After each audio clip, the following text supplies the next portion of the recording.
Hello, everyone, and welcome to the RotoWire Fantasy Basketball Podcast brought to you by DraftKings Pick6. I am Mike Barner. He is Kirien Sprecher, and we are here every Wednesday to help you win your fantasy basketball leagues. Kirien, how are you today? I'm doing pretty good. Let's get into it. All right, we're going to start off with our usual news and notes segment, and then we have something fun for you for the last half of the show. But first, we got to talk about the NBA Cup Championship game. The Bucks knock off the Thunder 97-81. Now we see if the Bucks hang a banner like the Lakers did last year. I did see that they did not have a champagne celebration after the game. Doc Rivers said he consulted with Darvin Ham, who was on the Bucks staff, and they decided not to have a big celebration like that. So I do kind of like that as an old guy who's kind of apprehensive about the NBA Cup game. I do like that. Some takeaways from the game. Giannis, triple-double. 26 points, 19 rebounds, 10 assists, 2 steals, 3 blocks. He did it all. He took the game seriously. Lillard, 23 points, 5 3-pointers. The Thunder, they stunk. Shot 33.7% from the field for the game. 5 for 32 from behind the arc. Kirien, did the Thunder look tight to you? They look tight to me. Yeah, definitely looked a little tight. Going into the game, I thought this was going to play a big factor. You know, they added bonus for winning. The Thunder have a lot of guys who don't make a lot of money, and the Bucks have a lot of guys who make a lot of money. So I thought maybe that was going to play a little factor into, you know, the effort and the intensity of the game. But the Bucks brought it from the jump and really, for lack of a better term, like punked the Thunder. The Thunder couldn't get anything to go. They started the game off pretty well. It looked like they were pulling away. The Bucks kept it close in the first half and then just pulled away in the second half, and it wasn't even really close.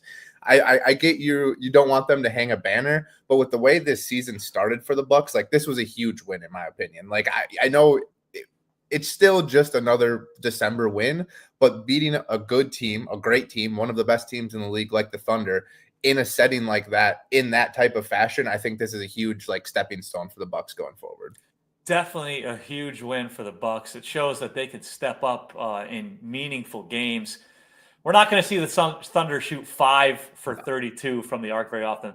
They're not one of the top 3-point shooting teams in the league, but they're not going to be that bad. So unless you had the Thunder minus 4.5 like me, there isn't anything to be overly upset about for that game. It was just an off night. Maybe they were a little tight, something we can keep an eye on as the playoffs roll around. Maybe a good experience for a young Thunder team to be in a game like that. Very true. And, like, if this was the playoffs, this would be a game one where the Thunder would just be like, okay, you know, wash it away. We'll be back. We're not going to shoot like that again. On the Bucks side, you also got to give a shout out. Like, Dame and Giannis did their thing. They've been doing their thing. AJ Green, Gary Trent, Brook Lopez all made 3 3-pointers. So it wasn't just that duo. They're going to have to get some help, especially with Middleton missing this contest with an illness. A few Bucks did step up. Yeah, I thought Trent was really big in that second half. He hit a couple of 3-pointers. Lopez hit a couple of those rainbow threes too, which those are always so fun to watch because they go so high. Yeah, I mean, it was a 1-point game at the half, despite the Thunder shooting 1 for 17 from 3 in the first half. So, yeah, off shooting night. The downside with the NBA Cup, that was fun yesterday, but there was only 1 game yesterday, and there's no games today. This is baloney. So we don't have a lot to talk about, but there are still some injuries that we need to bring to light, and we're going to do so right now. Brandon Miller of the Charlotte Hornets sprained his right ankle Monday against the 76ers. The Hornets, just when they get healthy, LaMelo Ball came back in that game. Now Miller goes down. He is averaging 21.5 points per game this season. So if he misses any time, that's a lot of scoring that they didn't make up for. LaMelo Ball's never going to turn down some extra shots, so probably we'll see some more scoring from him. One guy here, Kirien, Miles Bridges. Yep. He's only averaging 16.5 points per game this season, shooting 42.5% from the field. But if Miller does miss time, Bridges is probably the biggest beneficiary here, right? Yeah, I totally agree with that. I said Cody Martin and Josh Green have been playing, heavy minutes recently, but with Miller gone, maybe they get some extra shots. But the usage rate increase is going to fall on LaMelo and Miles Bridges. The timing of this Brandon Miller injury is terrible. Obviously you mentioned LaMelo coming back in that same game. Miller had been fantastic. He had scored 20 points in 12 straight games. He was averaging 27 points, 6 boards, 3 dimes, a steal, and a block. shooting 43% from the field, 38% from deep, nearly 90% from the charity stripe. Someone in the chat early this season called me crazy for saying that Brandon Miller could be a top 25, top 30 player in fantasy this season. Maybe one day that'll happen. He's not quite there yet. I don't need an apology from that viewer, that fan quite yet, but just know I'm thinking about you. Brandon Miller was a star. This has been a star this season for the Hornets, and obviously a lot of that was without LaMelo Ball. Going into this season, I thought a big storyline in Charlotte for me was who's going to be that number 2. Is it going to be Brandon Miller? Is it going to be Miles Bridges? Are they going to share those duties? Obviously Bridges missed a lot of time and Miller stepped up, and now if Miller misses time, Bridges is going to have to step up. It's time for today's Bulls Minute. Josh Giddey injured his right ankle Monday against the Raptors. We don't know how much time he's going to miss. It didn't look like a great injury, so he might be out for a while. Big boost here coming for Coby White and Ayo Dosunmu. Lonzo Ball played 23 minutes in that game against the Raptors. He had a nice line, but I don't think he's going to play more than 25 minutes a game, no matter who is healthy for the Bulls. Now, Zach LaVine didn't play in that game. Some reports came out yesterday that the Nuggets are interested in trading for Zach LaVine. So I think the takeaway here from that Zach LaVine rumor, the Josh Giddey injury, and Lonzo Ball probably being stuck at playing limited minutes, I want Coby White and Ayo Dosunmu on my fantasy basketball teams. How about you, Kirien? Yeah, I totally agree with that. Ayo has been fantastic. Giddey, kind of like Brandon Miller, like ankles can be finicky. Like you said, there's a day off. No one plays today, and there's not many teams playing 3 or 4 games this week. So this like little stretch with the NBA Cup Championship gives Giddey and Brandon Miller a couple days to hopefully get those ankles right. But ankles are finicky, so it could be a couple days, it could be a couple weeks. We're not really sure. Ayo, Coby White, a little bit poor efficiency, but he's going to get more shots now. I also, deeper leagues, dart throws. You can look at Talen Horton-Tucker. Sometimes he can explode. And then Matas Buzelis has been, slowly kind of getting out of that, rookie doghouse sort of thing. He's been playing decently well, but those are dart throws. If you're looking for, standard league value, definitely focus on Coby White and Ayo Dosunmu if Giddey misses multiple games. Horton-Tucker is such a chucker. I love he comes in the game, man, and it's up. It's going up. I'm surprised. I mean, if you look at a team like the Nuggets, who have very little scoring off the bench, I'm surprised he ended up on the Bulls. Yeah. I mean, couldn't one of these contend? He's not a good defender, obviously, but he's a big body. I mean, he gets going towards the rim with some of these guards on him, and they can't stop him. I like Horton-Tucker. The Bulls might be able to get a second-round pick for him at the trade deadline. He's like the prototypical LA fitness super, yes. He's just straight buckets, man. That's all he cares about. Yeah, he's fun to watch. And the Zach LaVine to the Nuggets thing, interesting rumor. Don't really know what the Bulls would get back in that deal. In the report, it said that they had talked about shopping Michael Porter Jr. before. Maybe he'd be in the deal. I don't know if a team's going to have to give up that much to get Zach LaVine, so I wouldn't expect that. It's probably going to be some terrible contract and 3 second-round draft picks, as opposed to somebody useful like Michael Porter Jr. What do you think? Yeah, I would be shocked if Denver traded Michael Porter Jr. And, this would be a different story if LaVine had been getting a lot of trade interest. It seems like this is the first big, news breaking of LaVine teams that finally being interested in him and not just the Bulls being interested in trading him.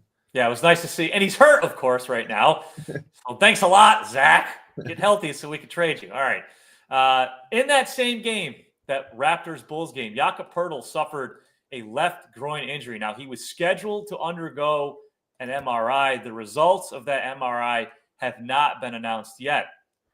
Chris Boucher in that game, 11 points, 10 rebounds in 21 minutes. Hit or miss option for me. I think the ad here is Kelly Olynyk. What do you think, Kirien? Yeah, exactly. Agree. I think Boucher and Jonathan Magbo are both kind of dart throws.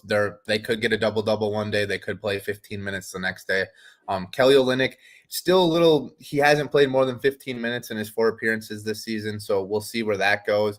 But if Poeltl, getting an MRI and then not getting the results back immediately is not a good trend. I'm not saying that definitely means that it's a negative thing, but that kind of makes it seem like we got the results. We don't really like what we got, so we're going to get a second opinion, and then we'll come through. And then obviously with this schedule and days off, things are a little bit wonky right now.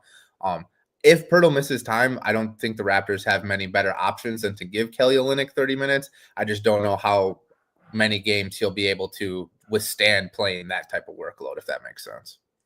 Another big man who got hurt, Isaiah Stewart, hyperextended his left knee Monday against the Heat.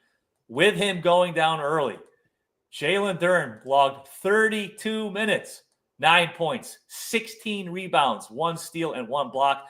That is what we want to see. Duren averaged 29 minutes a game last season, only 24 minutes per game this season. Hasn't been any news out of Detroit about Stewart since that injury. But, man, if he misses time, that buy low window opportunity on Jalen Duren might close pretty quickly, right, Kirien?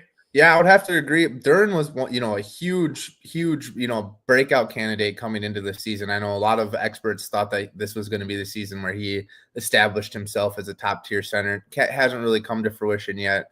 I'm also looking at Asar Thompson. He had one of his best games of the season, but he's still on a minutes restriction too. So it'll be interesting. Stewart's role had been consistent, playing 20 minutes off the bench, 25 minutes if there's had been some absences, but his production had not really been there. So I don't really think there's more usage rate. There's more opportunities. Like Stewart wasn't demanding the ball like that. He just was kind of playing his role. So I think you do look at Duren getting more rebounds, Duren getting more blocks, and those types of things. But I don't think there's a huge a fantasy boost for any players with Stewart missing. Yeah, we just need Duren to play more. I mean, He showed last year what he can do. Now, Stewart did miss a lot of time last year, so that helped Duren. Different coaching staff, too, so you could be looking there. But we need Jalen Duren to at least approach 30 minutes a game. And if he does, there's going to be a lot of juicy double-doubles coming our way, Kirien. Now, it is the holiday season. We're going to celebrate the holidays, but not the holiday that you think. Before we do that, let's hear a word from our good friends at DraftKings Pick6. Here at RotoWire, we're proud to be partnered up with DraftKings Pick6 this NBA season. Think your team will score more than 100 points tonight? How about your favorite point guard making more than 4 3-pointers? Check out DraftKings Pick6, the newest way to play fantasy basketball and win cash with DraftKings. Here's how it works. All you got to do is pick 2 to 6 players of the same sport and choose if they'll have more or less of a given stat. So for hoops, we're talking points, assists, rebounds, etc. Lock in those picks, compete against opponents for your shot at huge cash prizes. Go download the new DraftKings Pick6 app right now and use our code ROTOPICK, ROTOPICK. That's code ROTOPICK for new Pick6 customers. Play $5, get $50 in Pick6 credits guaranteed. Gambling problem? Call 1-800-GAMBLER. Help is available for problem gambling. Call 888-789-7777 or visit ccpg.org in Connecticut. Must be 18 plus. Age and eligibility restrictions vary by jurisdiction. Pick6 not available everywhere, including New York and Ontario. Void where prohibited. 1 per new customer. Bonus awarded as non-withdrawable Pick6 credits that expire in 30 days. Limited time offer. See terms at pick6.draftkings.com/promos. Thank you again to DraftKings Pick6 for sponsoring the RotoWire Fantasy Basketball Podcast. Now, Kirien, Christmas is next week, but there's another holiday coming up next week as well. For those of you who know Seinfeld, December 23rd is Festivus. It's Festivus for the rest of us. Now, I went into the crawl space and I got the poll. All right. Just like Frank Costanza gets out. We are not going to do the feats of strength because Kirien and I are not in the same room. So there will be no feats of strength after dinner. However, it is now time for the airing of grievances.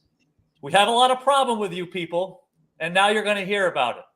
Now, before Kirien and I start airing out our fantasy basketball grievances, we want you to put in the chat your fantasy basketball grievances this season. Who do you have a problem with that you want them to hear about it? And after we go off here on our categories, we will discuss yours. So, Kirien, your first airing of grievances, please. All right, I'm going right after the NBA record keepers. I think we record stats like Neanderthals in the NBA. So often I'm watching a game or a sequence and counting stats, specifically steals, assists, rebounds, and the numbers just don't add up when I go back to the ESPN Fantasy app or the Yahoo Fantasy app or whatever. The stats and what I'm seeing on the court don't add up. For steals, I feel like it should be who tipped the ball, who swiped it away, who recovered the ball, the loose ball, and then if you there's a loose ball and you throw it off the opposing team and you get the ball, that should count as at least half a point. Like you changed possessions, you recorded a steal. Like there's just so many good basketball plays that happen in a game that don't get recorded in the stats, and then there's so many bad plays in basketball, missing your own layup and then getting it back, that are actually rewarded in fantasy basketball. I think it feels like for some players, maybe I'm calling out CP3. He's a veteran. Maybe he's established this. He passes the ball, and then Victor Wembanyama does 7 dribbles and step backs and hits a 3, and all of a sudden that's an assist for Chris Paul. But then you look at some other player, Isaiah Hartenstein. He does a little dribble handoff, and then Shea moves into the lane and gets a Euro step off and makes a layup. Isaiah created that play. He set the screen. He dropped the pass off. But since Shea made a move or two, Isaiah doesn't get credit for that assist. I just want there to be some consistency with the record keeping. I feel like sometimes things count in certain games and sometimes they don't count in other games. That's my grievance with all professional sport refs/umps. It's just the consistency factor. Every game, every primetime game we tune into, it seems whatever sport it is, there's a different set of rules that game is being played by. Kirien going right after all official scoring across all sports. What a way to start out the area of grievances. Now, I have a problem. I can't do Frank Costanza. I practiced. I was going to try and do his voice. I can't do it. I have a problem with weekly lineup fantasy basketball leagues. I've talked about these before. They are the worst. They should be banned. Now, I understand time is precious. I'm married. I have 2 young kids. I don't sit here and do this 24 hours a day. However, we have to do more than weekly lineups. Daily lineups aren't for everyone. Okay. You have to at least do 2 lineup changes a week. If you can't do that, don't play. Don't play fantasy basketball. Or you do a best ball league and you don't have to worry about setting your lineups. But the rest of us who want to play fantasy basketball, let us play fantasy basketball. I don't want to set my lineup on Monday and have somebody get hurt, and then I have to look at that little red injury thing for the next 6 days. That drives me nuts. So if you want to play fantasy basketball and you do not want to set lineups, play a best ball league. These industry leagues, I have slowly trying to weed out any industry league that is weekly lineups. Now, they say they do this because we're all in a lot of leagues. Well, guess what? It's okay to say no. You don't have to accept every invite. If you want to play fantasy basketball, play fantasy basketball. Set your lineups at least twice a week. Period.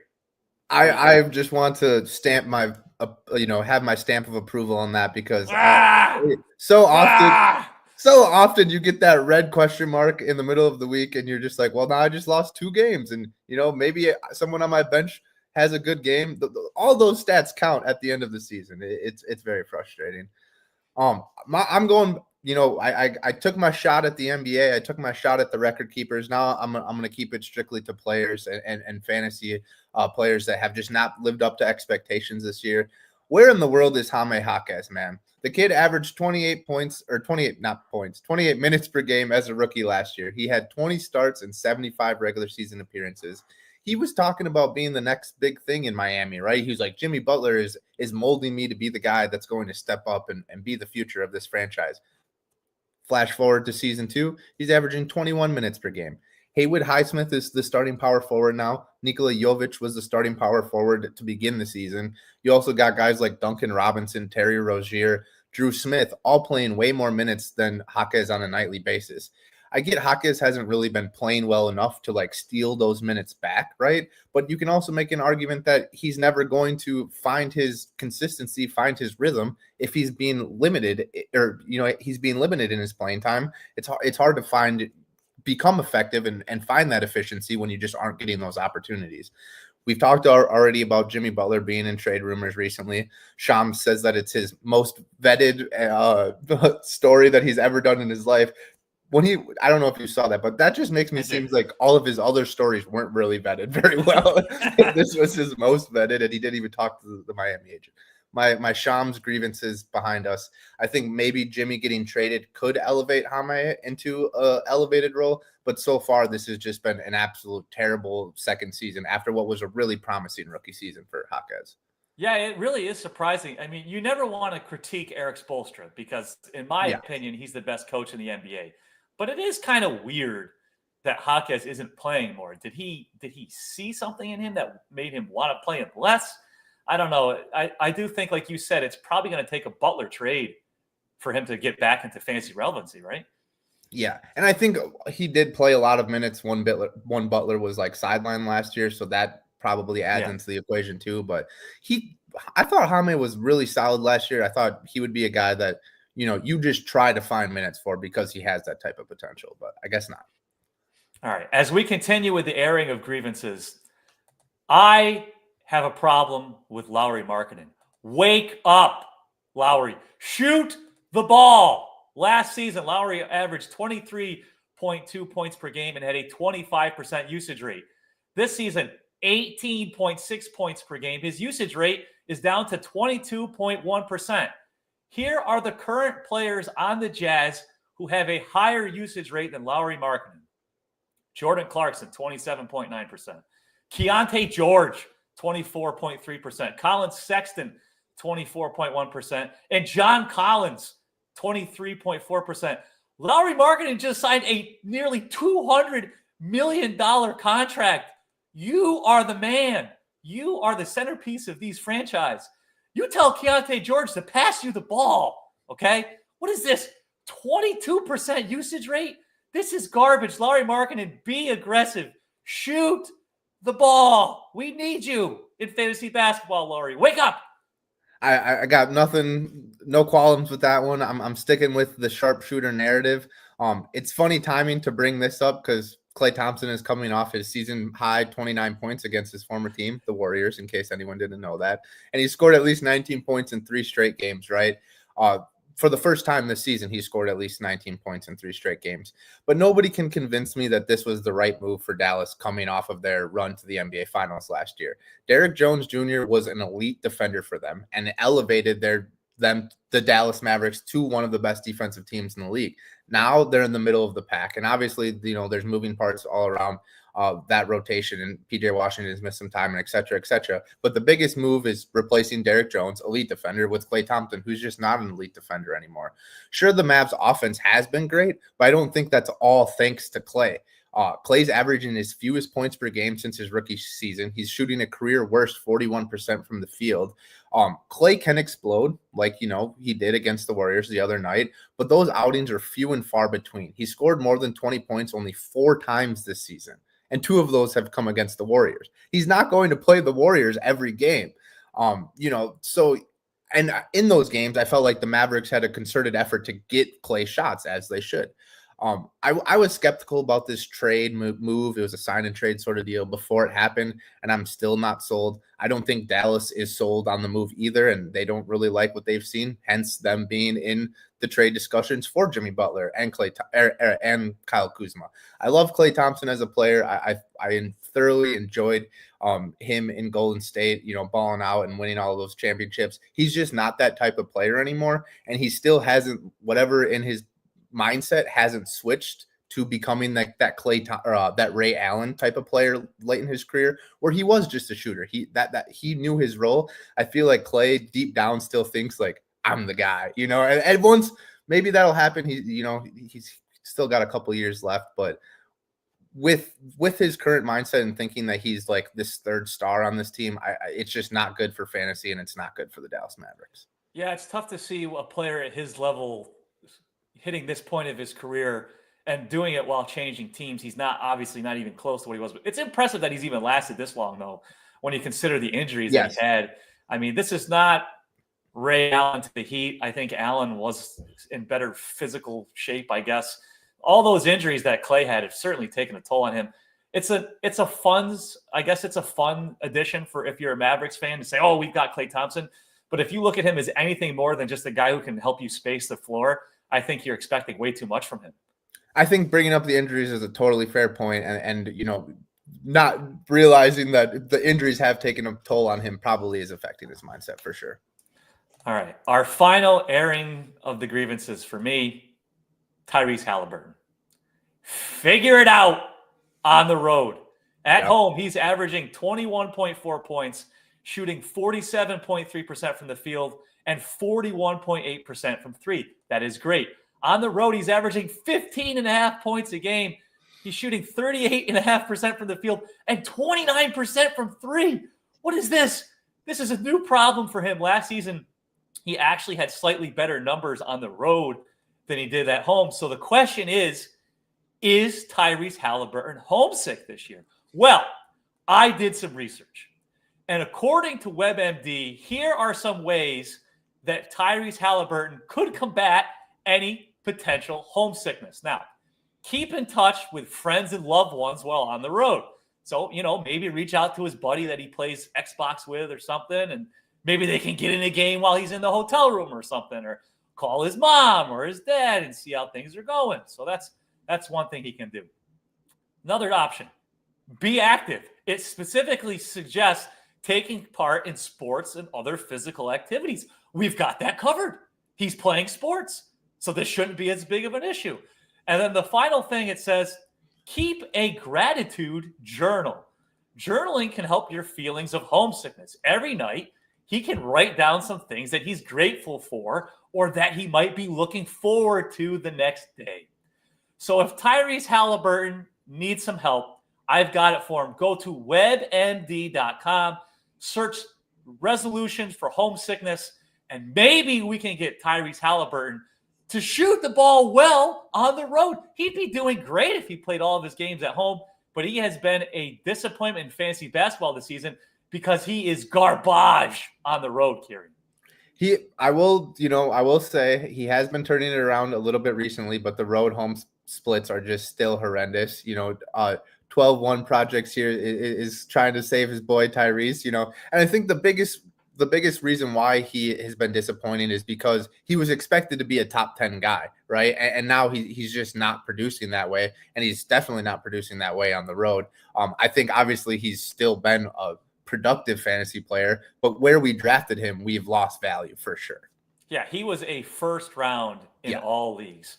And for him to be doing what he's doing, he's not going to perform this poorly on the road. No. This was an opportunity for me to point it out. He, like you said, he has been a little bit better lately with his percentages on the road. This will normalize. Will he end up being a first-round player? I don't know. He's dug himself quite a hole here.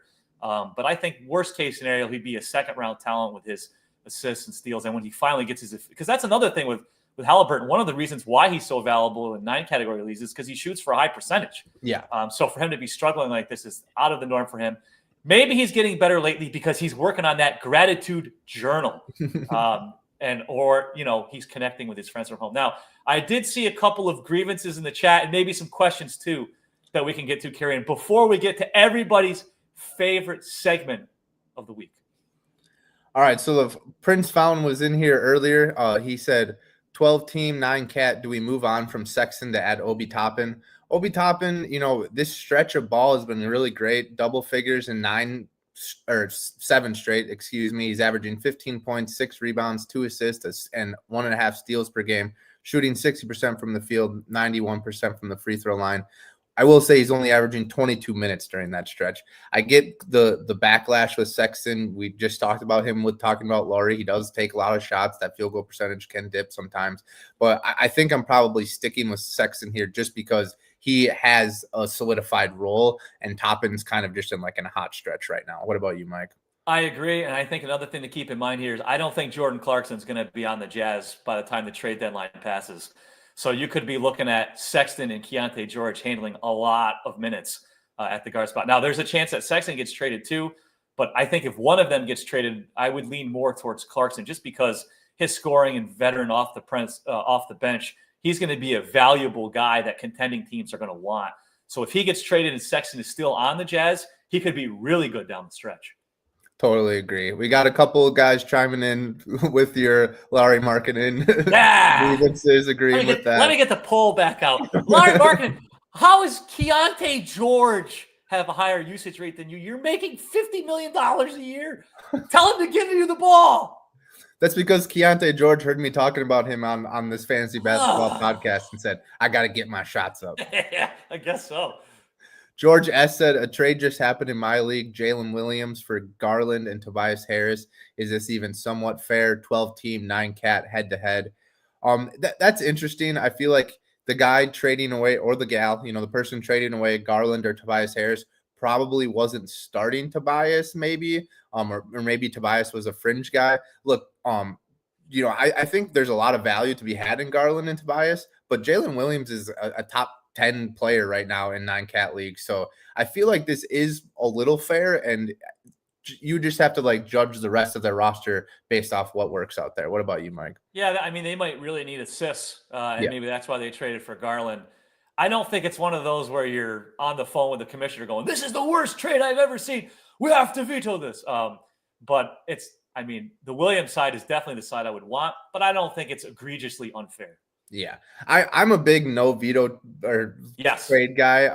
So that's a little hard for me. I feel like, if a manager can swindle his way into getting a deal that should happen. I feel like as, experts, I shouldn't put that in quote, we are experts. Anytime I'm in a league with my friends, no one wants to trade with me. They're like, what do you know? What do you know? What do you know? And I'm like, I'm just trying to make a trade because my team is in the middle of the pack like everyone else is in fantasy. So I'm a big no veto trade guy. I think that this trade is a little wonky. It's a little weird for sure.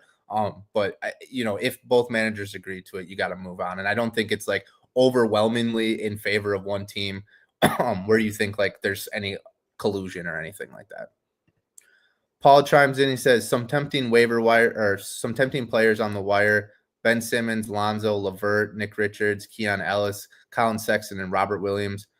Would you guys drop any one of Braun, Oubre, Dick, DFS, or Allen for any of those guys? I'm assuming that Allen is Grayson Allen, not Jared Allen.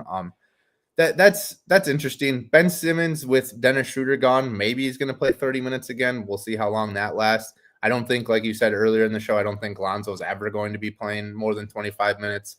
The rest of the Sexton is probably the best fantasy option there with Karis LeVert and Richards a close second. What about you, Mike? Dorian Finney-Smith would be gone immediately for me because he's going to get traded. Yeah. And when he does, he's probably going to have a very limited role off the bench. So he's out. Grayson Allen out. He even with all the injuries on the Suns, he's been very inconsistent. So those two guys, I'd get rid of in a heartbeat. Sexton, I would definitely rather have Colin Sexton than Grayson Allen. That's not even close. So I would do that. I think this. I feel gross saying this. This doesn't feel good. And we're in the holiday season. Although we were just yelling for Festivus. I guess I would add Ben Simmons simply because they don't really have any other options right now at point guard. And they're talking about how they want him to push the ball. Yeah. So if he's going to play close to 30 minutes a night, now he's not going to last. There's going to be an injury. But even if he does that for 2 weeks, you could add him now and then you might be able to trade him for something useful. So I would probably add him out of that group and get rid of Dorian Finney-Smith. So Ben Simmons played 30 minutes 5 times last year. Yeah. He played 30 minutes for the first time, on Monday. 10 points, 8 assists, 2 steals, 6 turnovers. So if your turnovers are a thing, that he can bring you down in that, and free throw percentage. But I do think he can give you enough assists to really boost that and win you a lot of weeks with that. So I wouldn't mind adding that. But yes, I agree. I think Sexton is definitely a must add, and drop DFS or Allen. And then, Ben Simmons is kind of like a Hail Mary play if you want to roll with that. I think that's a good place to land with that question. We got a couple of Kyle Kuzma questions. What is going on with Kyle? I feel like I need to trade him. I'm holding Kuzma. He can get you 40 plus points just as often as he can get you 20. I agree with all of that. But he just hasn't been on the floor. And I feel like that's the biggest issue here is I can't trust him if he's not going to be playing consistently. Yeah, it's tough to roster him right now. We talked about him, I think it was a couple weeks ago. I mean, there was a report yesterday that I believe he's progressing through his injury situation. Maybe he's progressing because we're getting a little bit closer to the trade deadline, and he's got to be healthy for the Wizards to trade him. So that might be something there. Yes, I think that was a little bit of an airing of grievances from, I think it was Flubber R or something that Kyle Kuzma was killing him. He's killing me in 1-2. Listen, if you're in a 10-team league and there's appealing options out there, I don't have a problem with dropping them. Now, if you're in 12 or deeper, I'd probably hold on to him because the waiver wire is probably not great right now with all the injuries across the league. But, he's been a big disappointment, one of the bigger disappointments this season for sure. And I totally agree with that. I can't disagree with that. But if you had been listening to our show, you would have known that this is probably what we could have expected from Kuzma coming in. So I don't know how much of a disappointment it is when this is to be expected. Nick Claxton definitely messing up my teams. Wow. Yeah, man. That he had an injury during training camp and he just really hasn't bounced back from that. That's tough. Chris G, I will say he has played more lately. Now, I'm in the same boat as you, Chris G. I have him, I believe, in 2 leagues, and he's killing me, and I really need him to step up. The problem was they've been limiting his minutes because of the injury he had in training camp, and then the other, I believe it was a back injury that he suffered during the season. He is starting to play more, and the lines are starting to look a little bit better. Also, what I like for Claxton, now that Dennis Schroeder is gone, Simmons is going to play more point guard, which means he'll play less center in those smaller ball lineups. So I do think there is a ray of hope here for Nick Claxton. So let's maybe not a full airing of grievances with Nick Claxton, putting him on alert because I think he's going to turn it around here. And I think that's really your only option because you aren't going to get anything in trade value back from him, and you can't really drop him at this point this season. All right, one more before we move on to everybody's favorite segment. Don chimes in. Bradley Beal for Markkanen, 9-cat, 10 teams straight up. I don't see why not. If you're struggling and you need to make a move, I feel like I would be fine trading Markkanen for Beal, and I would be fine trading Beal for Markkanen just based off of what you need and vibes at this point. Like if you're in the middle of the road and you need to make a move, I feel like this is a pretty fair trade. Both have struggled to stay healthy. Both have had some good games. Both are inconsistent. I am on never roster Bradley Beal team. So for me, this is as much as I just yelled at Lauri Markkanen for not shooting the ball. Lauri Markkanen, shoot the ball. I want him 11 times out of 10 over Bradley Beal. I have not had Bradley Beal on a roster in a long time, and I will not have him on a roster going forward. That's very fair. I think Markkanen has the higher upside, just because he should theoretically be the number one option. Like you said, he hasn't been, and Beal is not. But I wanted to make you answer this because after you talked about crap about Markkanen, you got to go with Markkanen. Yeah, I know. It's fair. It's coming full circle. We came all the way back around. Yes, exactly. Now it is time. Now I forgot to tell you. Make sure you get everybody in the room. I should have done that before we started taking questions. So I'm going to rant here a little bit. So you can call your mom or your sister, or maybe Uncle Bob is in for Christmas, or your cousins. It's time for the What Was That stat lines of the week. Kirien, you, my friend, are up first. All right, I'm going positive because I saw you went negative first, and it's the holiday season, so I thought we should have at least one positive. James Harden was nearly unstoppable in the first half of Monday's game against the Utah Jazz, finishing with 34 points in the first half. That was his most points in a half in any non-Rockets half in his entire career. And it was the first time he had scored that many points in a half since the 2019-2020 season. He barely played in the second half because the Clippers absolutely blew out the Jazz. So he only finished with 41. But what a first half from James Harden, who has reemerged as a top fantasy player this season. Yeah, and you were on Harden early, and he has been great. The two concerns were, A, will he stay healthy? 100% has. B, will the Clippers be competitive? 100% they have been. And that's with Kawhi Leonard not playing a single game. So the perfect scenario has unfolded for James Harden. You were all over it, Kirien, and we love to see it. Now, you talked about me going negative. This was almost one of my Festivus topics, but I decided to save it for the what was that stat line of the week. On December 15th, Kentavious Caldwell-Pope played 33 minutes for the Magic against the Knicks. He scored 4 points. He had 2 rebounds. He had 2 assists. He shot 0 for 3 from the field. What was that? He is shooting 39.6% from the field this season, 29.1% from behind the arc. He is averaging 8.1 points, 2.1 rebounds, and 1.7 assists per game. This guy just signed a 3-year, $66 million contract. He's making $22.8 million this season. Here are some guys, excuse me, I'm all worked up, who are making less money this season than Kentavious Caldwell-Pope. Derek White is making $20 million. Norman Powell is making $19.2 million. And Josh Hart is making $18.1 million. The Magic, Paolo is out. Franz Wagner is out. And Kentavious Caldwell-Pope steps up and scores 4 points over 33 minutes.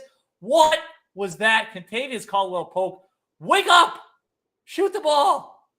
$22 million a year. Get out of here. The Magic were one of the teams that was in the market for Klay Thompson, and I was like, no, please, no. And then they signed KCP, and I was like, yes, I like this way more. KCP is 2-time NBA champion, 2 different teams. He plays that solid sharpshooter role with Jokic, with LeBron. He can do that with Paolo, and it's been the absolute worst possible production you could possibly imagine coming from KCP this year. They're going to need him to bounce back. He's 31 years old, signed to, like you said, a massive deal for the next couple of years. The Magic are still good, though, even with all the injuries and with KCP being horrible. They're still going to be in a playoff spot this season. Maybe KCP's playoff experience, he gets hot later in the season. But if we're talking fantasy value, there's just none to be had. No. And if we're talking real life value, he's barely scratching the surface. It's shocking that he even is getting the minutes that he's getting. The Magic have a lot of young guys, but maybe, and I don't even think KCP is really has been a great defender for them. The Magic as a whole are a pretty solid defending team. So that kind of erases that a little bit. But you're absolutely right here, and that showing obviously against the Knicks was one of his worst performances of the season. But this has been an ongoing thing for the first 30 games. I understand he's good defensively. That's great. But when you're paying a guy $22 million and your 2 best players are out, he can't score 4 points. He can't. He's good defensively. He's not Gary Payton, all right? He's not going to shut down all these. The Magic needs scoring. This offseason, they needed scoring. They were good defensively. For him to be making that much money and scoring 4 points, it's terrible. Almost made the airing of grievances, saved him for the what was that stat line of the week. And with that is it for this week's episode of the RotoWire Fantasy Basketball Podcast, brought to you by DraftKings Pick6. Now, before we go, a little programming note. The next 2 Wednesdays are Christmas and New Year's Day. I am married. I have 2 kids. My wife would kill me if we did a podcast on Christmas and New Year's Day. So Kirien and I will not be having a podcast episode next week. The following week, we will come to you on Thursday, January 2nd. So we will help you ring in the new year on January 2nd. So until then, everybody have a happy holidays. Enjoy your time with your friends and family. And may your fantasy basketball team stay healthy going into 2025. Have a good one, everybody.